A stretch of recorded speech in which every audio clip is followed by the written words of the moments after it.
Hello बच्चों, कैसे हो आप लोग? अच्छे होंगे बेटा। बेटा मैंने पिछले वीडियो में आपको पढ़ाया था इंद्र वज्रा, ठीक है। पिछले वीडियो में मैंने आपको पढ़ाया था इंद्र वज्रा और आज मैं आपके लिए लेकर के आई हूँ उपेंद्र वज्रा। तो आज हम क्या जानेंगे? उपेंद्र वज्रा वर्णिक छंद, ठीक है। तो देखते हैं आज हम उपेंद्र वज्रा क्या पढ़ेंगे। आज हम उपेंद्र उपेंद्र वज्रा उपेंद्र वज्रा छंद, उपेंद्र वज्रा छंद, ठीक है बेटा। आज हम क्या जानेंगे? उपेंद्र वज्रा छंद, ठीक है। तो उपेंद्र वज्रा छंद क्या होता है बेटा? यह उपेंद्र वज्रा छंद है बेटा, ये एक समवर्णिक छंद है। कौन सा छंद है ये? समवर्णिक छंद है। इसके 4 चरण होते हैं और प्रत्येक चरण में 11 वर्ण होते हैं। इसमें जगड़ तगड़ और जगड़ होता है और अंत में 2 गुरु होते हैं। एक जगड़, एक तगड़ और एक उसके बाद पुनः जगड़, फिर उसके बाद 2 गुरु होते हैं, ठीक है। तो हम जानेंगे उपेंद्र वज्रा छंद की परिभाषा, ठीक है। तो देखते हैं हम इसकी परिभाषा। परिभाषा परिभाषा बेटा इसकी क्या होगी? उपेंद्र वज्रा उपेंद्र उपेंद्र वज्रा एक समवर्णिक समवर्णिक समवर्णिक छंद है, ठीक है बेटा। इसके 4 चरण होते हैं। इसके 4 चरण होते हैं और प्रत्येक चरण में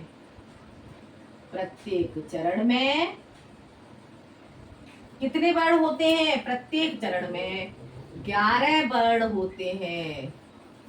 11 वर्ण होते हैं। प्रत्येक चरण में 11 वर्ण होते हैं तथा प्रत्येक चरण में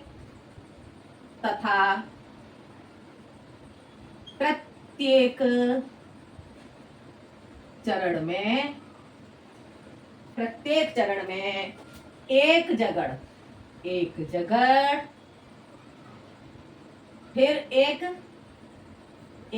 तगड़, एक तगड़, पुनः एक जगड़, पुनः एक जगड़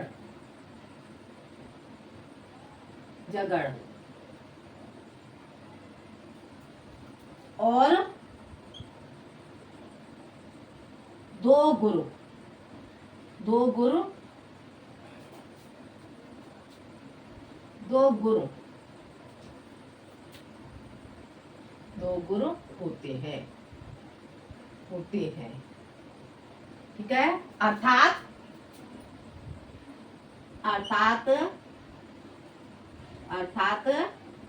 2 जगड़, 1 तगड़,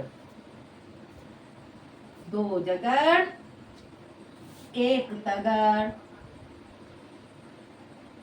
और 2 गुरु होते हैं, ठीक है बेटा। क्या होता है उपेंद्र वज्रा?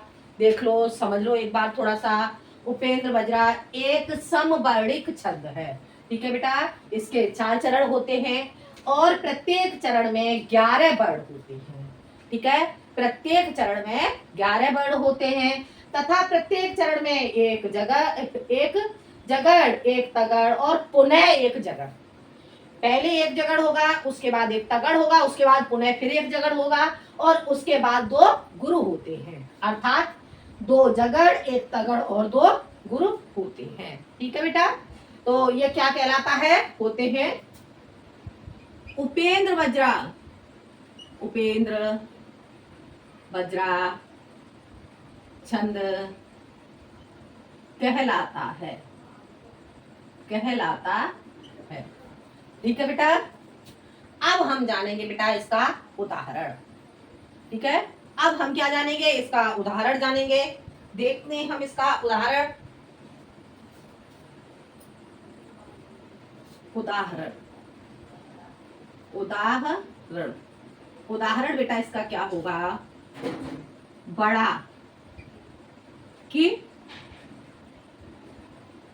कि छोटा, कुछ काम कीजिए, कुछ काम कीजिए, कीजिए। ठीक है बेटा, बड़ा कि छोटा कुछ काम कीजिए, परंतु पूर्वापर सोच लीजिए। परंतु पूर्वापर सोच लीजिए, सोच लीजिए। परंतु पूर्वापर सोच लीजिए। ठीक है, परंतु पूर्वापर सोच लीजिए, बिना विचारे मत काम कीजिए। बिना विचारे मत काम कीजिए, कभी न अच्छा परिणाम होगा। बिना विचारे बिना विचारे बिना विचारे यदि काम कीजिए, काम कीजिए, बिना विचारे यदि काम कीजिए, कभी न अच्छा परिणाम होगा। कभी न अच्छा परिणाम होगा। ठीक है बेटा, क्या हो गया ये, बड़ा कि छोटा कुछ काम की जाए परंतु पूर्वापर सोच ली जाए। बड़ा कि छोटा कुछ काम की जाए परंतु पूर्वापर सोच ली जाए, बिना विचारे यदि काम की जाए, कभी न अच्छा परिणाम होगा। ठीक है, ये हो गया हमारा उदाहरण। अब हमें क्या करना है, उपेंद्र बज्जा एक संवर्णित छंद है। ठीक है, तो अब हमें क्या करना है, इसके सभी चरणों में, चारों चरणों में समान वर्ण होने चाहिए। तो सबसे पहले हम क्या जानेंगे, हम इसके वर्ण गिनेंगे। ठीक है, तो हमें इसके वर्ण देखने हैं। सबसे पहले 1 2 3 4 5 6 7 8 9 10 11, कितने वर्ण हो गए इसमें, 11 वर्ण। ठीक है बेटा, अब हम इसे देखेंगे, 1 2 3 4 5 6 7 8 9 10 11, कितने वर्ण हो गए, 11 वर्ण हो गए। अब इसका हम जानेंगे, 1 2 3 4 5 6 7 8 9 10 11, कितने वर्ण हो जाएंगे, 11 वर्ण। इसे हम देखेंगे, 1 2 3 4 5 6 7 8 9 10 11, ठीक है, 11 वर्ण। ये समझ में आ गया आपको, उपेंद्र बज्जा समवर्णिक छंद है। समवर्णिक छंद हो गया, इसके 4 चरण होते हैं, 4 इसके चरण हो गए। ठीक है बेटा, अब हम क्या जानेंगे, अब हम देखेंगे, और प्रत्येक चरण में 11 वर्ण होते हैं। ये आपका निकल के आ गया, प्रत्येक चरण में आपके 11 वर्ण हो गए। ठीक है बेटा, अब हमें क्या देखना है, तथा प्रत्येक चरण एक जगड़ और एक तगड़, पुनः एक जगड़ 2 गुरु होते हैं। तो हम देखते हैं, इसमें एक जगड़ बनाएंगे पहले हम, गुरु लघु गुरु लघु। ठीक है, तो ये हो जाएगा हमारा गुरु गुरु और लघु, लघु गुरु लघु, और ये हो गया हमारा दोनों गुरु। अब देखो, ये तीनों, इन तीनों को मिलाकर के हमारा क्या बन गया, ये हमारा बन गया जगड़, जगड़।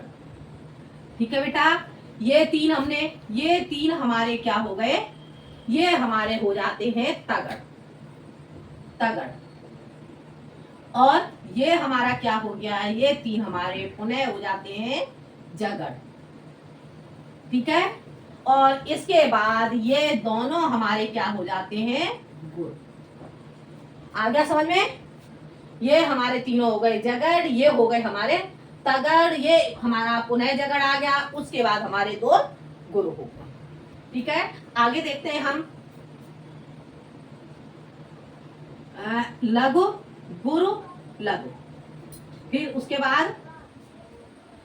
बाद हमारा क्या आ जाएगा? गुरु, गुरु, गुरु, लघु, लघु, गुरु, लघु, गुरु, गुरु। इसमें भी हम ऐसे ही बनाएंगे। ये तीन हमारे तगड़ हो जाते हैं, ये तीन हमारे तगड़ हो जाते हैं, और सॉरी जगड़, और ये हमारे हो जाते हैं तगड़। ये हो गया हमारा जगड़, और ये हमारे तीन क्या हो जाएंगे? ये हमारे हो जाएंगे तगड़, तगड़। और ये हमारे तीनों क्या हो जाएंगे? ये तीनों हमारे फिर से हो जाएंगे जगड़, जगड़। ठीक है बेटा, ये हो जाते हैं हमारे जगड़, और इसके बाद ये दोनों हमारे हो जाते हैं गुरु। ठीक है बेटा, आ रहा है समझ में? इसके बाद देखो, लघु, गुरु, लघु, गुरु, गुरु, लघु, लघु, गुरु, लघु, गुरु, गुरु, लघु, गुरु, लघु, गुरु, गुरु, लघु, लघु, गुरु, लघु, गुरु, गुरु। इसमें भी देखो, ये तीन हमारे क्या हो जाएंगे? ये हो जाते हैं हमारे जगड़, जगड़। और ये तीनों हमारे क्या हो जाते हैं? ये हो जाएंगे हमारे तगड़। और इधर ये तीनों हमारे हो जाते हैं क्या? जगड़। और ये दोनों हमारे क्या हो जाएंगे? ये दोनों हो जाते हैं हमारे गुरु। ठीक है बेटा, और अब हम क्या जाने, अब इसे देखते हैं। इसी तरह से ये तीन हमारे क्या हो जाते हैं? जगड़। ये तीन हमारे तगड़, इधर ये बन जाता है हमारा जगड़, और इधर इनसे बन जाएगा हमारा गुरु, गुरु। ठीक है बेटा, ये हमारा क्या हो गया? उपेंद्र वज्राक्षर। ठीक है, अब इतना आपको समझ में आ गया। एक बार इतने का हम रिवीजन कर लेते हैं फिर से।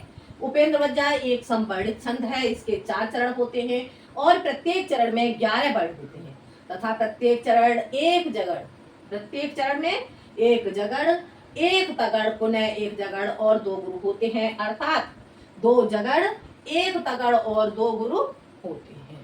ठीक है बेटा, और इसके बाद मैंने आपको ये उदाहरण समझाया। उदाहरण क्या था आपका? बड़ा कि छोटा कुछ काम की जाए, परंतु पूर्वा पर सोच ली जाए, बिना विचारे यदि काम की जाए, कभी ना अच्छा परिणाम होगा। ये हमारा उदाहरण हो गया। इसमें आपके सभी चरणों में 4 चरण हो गए, 4 चरण में आपके 11-11 वर्ण हो जाते हैं। ठीक है बेटा, और सभी चारों चरणों में आपके एक जगड़, उसके बाद तगड़, उसके बाद फिर पुनः जगड़, और उसके बाद 2 गुरु आपके निकल करके आ जाते हैं। ठीक है, आगे समझ में? अब हम बेटा यदि हम इसका स्पष्टीकरण लिखेंगे तो कैसे लिखेंगे? प्रस्तुत उदाहरण में, प्रस्तुत उदाहरण में एक जगड़, प्रस्तुत उदाहरण में 4 चरण है, प्रत्येक प्रस्तुत, या ऐसे कर देंगे, प्रस्तुत उदाहरण संवर्णित छंद है, इसके 4 चरण हैं, और प्रत्येक चरण में एक जगड़, एक तगड़, पुनः जगड़ और 2 गुरु हैं, अर्थात 4 चरणों में समान सममात्रिक छंद, संवर्णित छंद होने के कारण से, और 11 वर्ण, और 4 चरणों में जगड़, तगड़ और जगड़ गुरु होने के कारण से इसमें उपेंद्र वज्रा छंद हो जाता है। ठीक है बेटा, तो इस तरह से आप इसका स्पष्टीकरण करेंगे तो बेटा ये जो उपेंद्र वज्रा छंद है ये आपको समझ में आ गया होगा बेटा। तो आज के लिए बेटा इतना ही। अगले वीडियो में मैं आपको पढ़ाऊंगी मालिनी छंद। ठीक है, अगले वीडियो में हम क्या जानेंगे? मालिनी छंद। आज के लिए इतना ही, धन्यवाद।